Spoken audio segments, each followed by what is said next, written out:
કૃષ્ણા કુકિંગ્સમાં હું તમારું સ્વાગત કરું છું। આજે આપણે કાઠિયાવાડી સ્ટાઇલમાં વઘારેલી ખીચડી બનાવીશું। કાંદા, ટામેટાં, બટાકા, વઘારના મરચાં, લસણ, લીલા મરચાંના કટકા। અહીંયા એક કડાઈમાં તેલ મૂકીશું, તેની અંદર જીરું, હિંગ, લસણના કટકા, વઘારના મરચાં, ઝીણા સમારેલા કાંદા, ઝીણા સમારેલા મરચાં અને પછી તેની અંદર ઝીણા સમારેલા બટાકા, લીમડીના પત્તા, બધી વસ્તુને સરસ મજાનું સાતરી લઈશું। ટેસ્ટ પ્રમાણે થોડું મીઠું નાખી દઈશું જેથી બટાકા જલ્દી ચડી જાય। પછી તેમાં આપણે ઝીણા સમારેલા ટામેટાં નાખી દઈશું। ટામેટાં ચડી જાય પછી આપણે મસાલા કરી લેવાના છે। તો તમે આ રીતે ગુજરાતીઓની વઘારેલી ખીચડી એમાંથી આપણે કાઠિયાવાડી વઘારેલી ખીચડી બનાવવાની છે।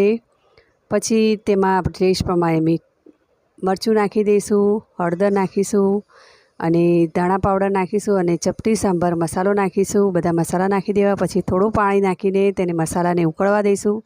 પછી આપણે જે ફોતરાવાળી મગની ફોતરાવાળી ખીચડી હતી તેને નાખી દેવી, બરાબર